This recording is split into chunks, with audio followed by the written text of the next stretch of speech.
여러분, 집을 개미가, 그 큰 집을 개미가 들어와가지고 대들보를 막 흔들어요. 그래서 왜 이사갈 때 터마이트라는 거 하잖아요. 우리 인생에 하나님 앞에 바로 세워지지 못한 것은요, 점점점점점 새 나가서 어느 날 보니까, 한참 시간이 지난 후에 보니까 와르르 다 무너졌어요. 무엇을 뿌리든 지금 육신이 살아가는 시간은 계속 무언가를 뿌리고 있는 것입니다. 하나님을 만나지 못하고 하나님을 만나지 못하고 교회를 왔어요.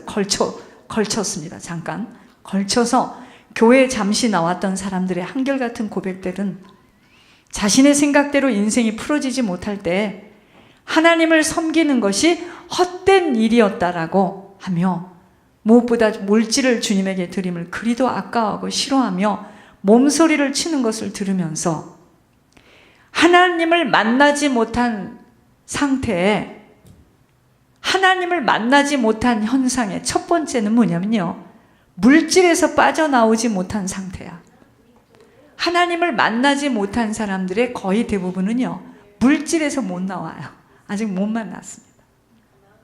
여러분, 코끼리를 볼 때 코끼리 코를 보고도 코끼리라고 말할 수도 있고, 코끼리 뒷등을 보고도 코끼리라고 말할 수 있지만, 코끼리 전체를 다 볼 때 코끼리예요.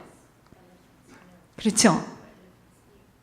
하나님을 정말 알게 되면은요, 그때부터 내 인생을 하나님께 송두리째 맡기게 되는 거예요. 하나님 아직 하나님께 걸쳤어요. 코끼리 뒷다리 만나고 코끼리 봤다 하고, 코끼리 누나를 보고 코끼리 봤다 하고, 하나님을 걸쳤다 이 말이에요. 돈 갖다 주지 마. 교회에 돈 갖다 주지 마. 돈 갖다 줬지. 엄마가 교회에다 돈 갖다 줘서 우리가 망했지. 하나님을 못 만났기 때문에 그럽니다. 진짜 하나님을 만나면은요, 물덩이를 던질 수밖에 없어요. 진짜 하나님을 만나면요, 인생을 하나님께 온전히 드려질 수밖에 없답니다. 여러분, 진짜 하나님을 만나면요, 세상이 다르게 보입니다. 하나님을 못 만나서 그러는 거예요. 여러분, 우리가 우는 거는 돈이 없어서 우는 게 아니에요. 건강이 망가져서 우는 게 아니에요. 자녀 문제가 해결이 안 돼서가 아니에요. 내 남편 때문에가 아니에요. 하나님을 못 만났어요. 진짜 만나면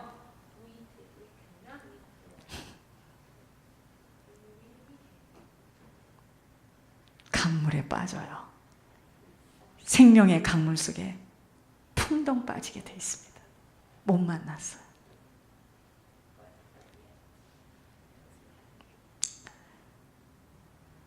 그러한 사람들의 한결같은 현장은 갈라진 논바닥처럼 인생 안 풀려집니다. 절대로 인생 안 풀려요.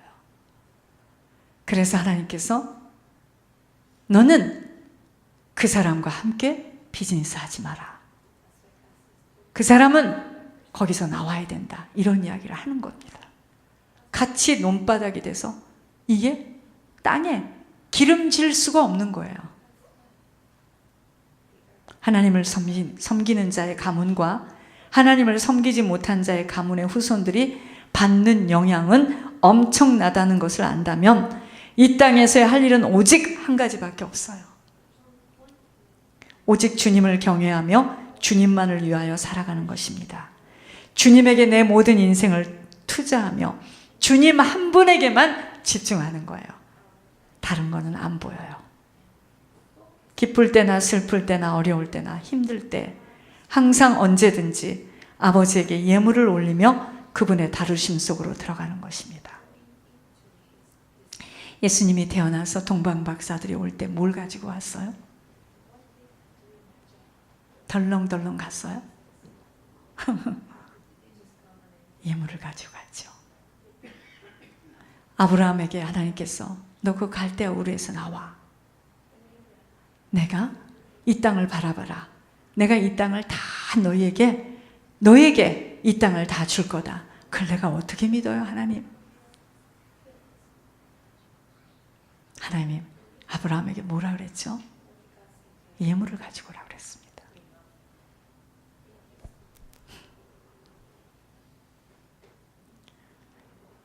여러분, 기쁠 때나 슬플 때나 어려울 때나 힘들 때 항상 언제든지 아버지에게 예물을 올리며 그분의 다루심 속으로 들어가는 거예요.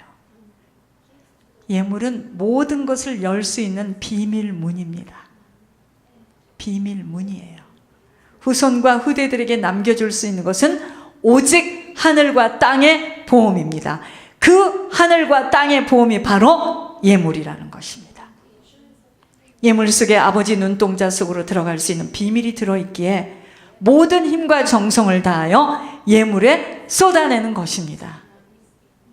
여러분, 이것은 제가 지금 어떤 웅변하는 사람처럼 말하는 게 아니고요, 나의 심정과 나의 신앙과 주님을 만난 나의 고백입니다. 어느 부자 할아버지는 자신의 후손들을 위해서 장학기금을 매달 몇만 불씩 부어놔요. 그래서 후대들이 마음껏 그 기금을 쓰도록 해두는 것을 보게 하시면서 제게 오는 마음은 그 부자 할아버지가 나하고 연결된 사람이에요. 저에게 오는 마음은 후손들에게 하늘의 보험을 들어주는 것이 가장 지혜로운 자라는 성령의 음성을 듣게 하셨습니다. 우리가 어렸을 때는 한 상에서 같이 밥을 먹고 살았는데 지금 살아가는 이 차이는 하늘과 땅이 되었는데, 그 부자 할아버지는 매달 자기의 가문을 해 오고 오는 후대들을 위해서 매달 몇만 불씩 저금을 해둬요. 어마어마한 돈이 지금 쌓여가겠죠.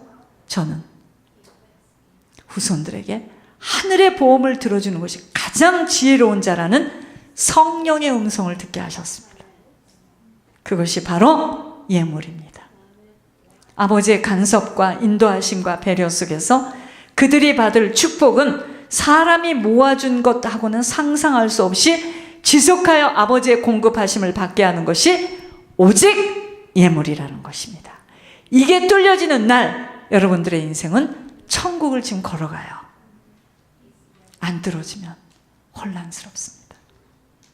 이 눈이 열려진 자에게는 상상할 수 없는 하늘의 모략으로 아버지가 일하심을 보게 될 것이지만, 이것은 살아계신 하나님을 온전히 믿으며 신뢰함이 없이는 불가능한 일입니다. 한 번, 두 번은이지만 불가능해요.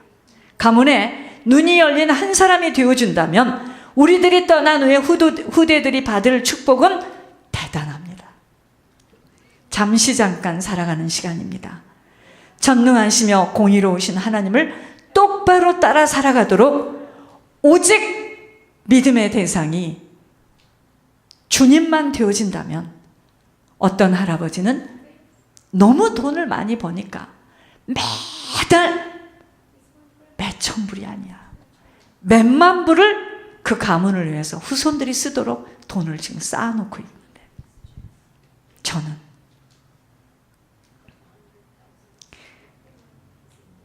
저는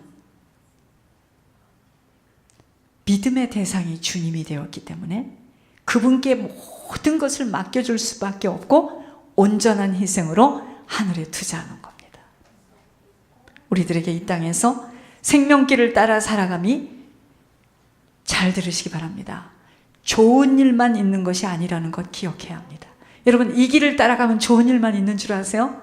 그렇게 생각하신다면 빨리 생각을 고쳐 잡수시고 돌아가시기 바랍니다. 그렇지 않아요.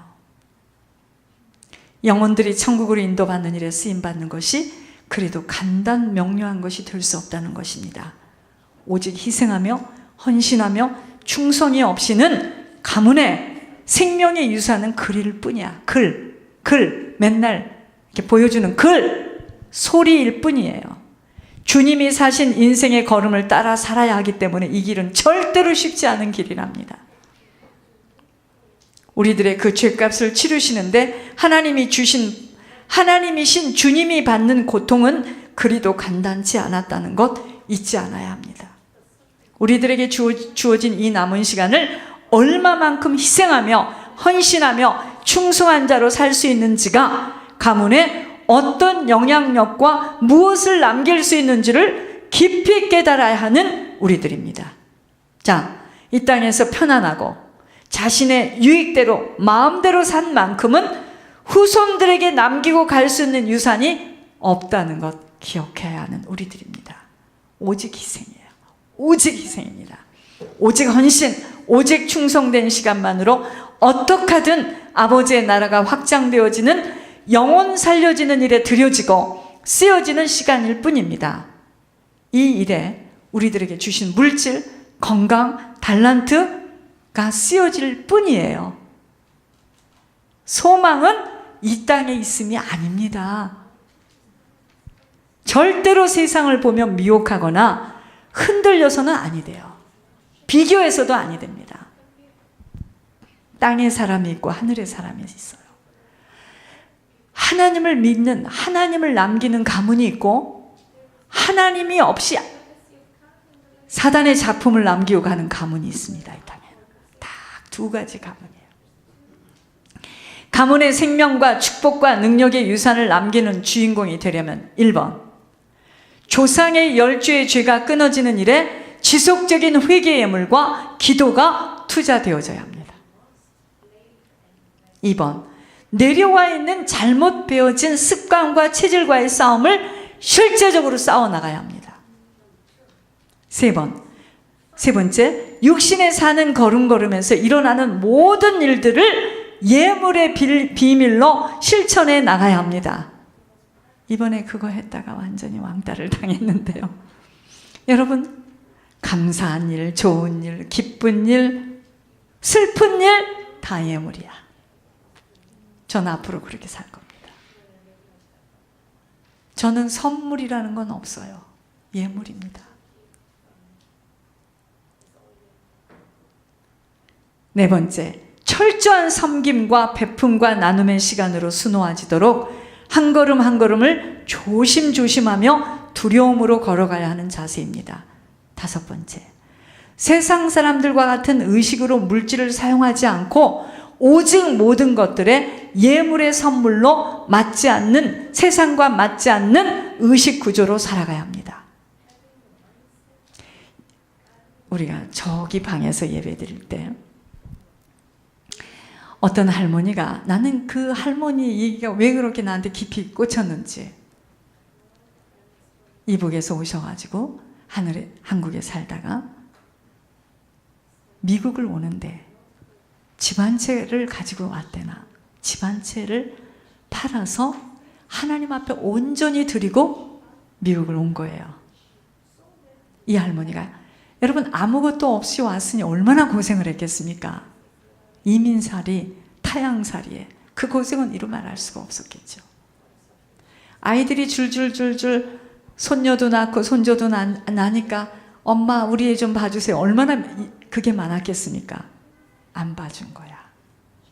그리고 엄마는 열심히 신앙생활하며, 할머니가 보통 할머니가 아니었나 봐. 성경 공부도 가르치고. 그러니까 막 자녀들은 막 일을 저게 엄마냐 뭐냐 이제 별 욕을 다 했겠죠. 이 할머니가 죽었어. 할머니 영을 잡아보니까 놀라지 마시옵소서. 멸류관을 들고 천국에서. 물론 그 할머니 때문에 자녀들은 참 잘 자라고. 여러분, 우리가 무엇을 남기고 가느냐일 겁니다. 자녀도 형제도 잠깐 보는 거. 그 자녀가 나에게 인정을 했다 해서, 그 형제가 나에게 인정을 했다 해서 무엇이 어떻게 됐는데요? 제가 얘기하지 않던가요? 어떤 사형수가 죄를 짓고 이제 사형을 당하기 일보 직전입니다. 간수가, 너의 소원을 말해봐라. 네, 어머니를 좀 불러주시기 바랍니다. 어머니를 불렀습니다. 그래, 너희 어머니에게 하고 싶은 이야기를 해라. 내가 어머니를 한 번만 껴안게 해주세요. 어머니를 껴안고 입을 탁 맞추다가 어머니 혀를 탁 물어버렸습니다. 당신이 오늘 나를 이렇게 사형수로 만들었다. 여러분, 이 땅에서 우리가 살아가는 동안 우리가 우리의 태생을 주문하고 태어난 게 아니에요. 낳고 보니 그 아버지, 그 어머니, 그 형제들이야. 그런데 우리가 이 생명을 알게 됐어요. 우리는 짐승이 아니에요. 짐승이 아닙니다. 우린 반드시 부르면 가야 돼요. 나 혼자 예수 믿고 간다 하는 사람처럼 나쁜 사람이 없어요. 무엇을 남기고 가느냐 이거예요. 어린아이가 여러분 아침에 성령이 저에게 비춰주셨어요.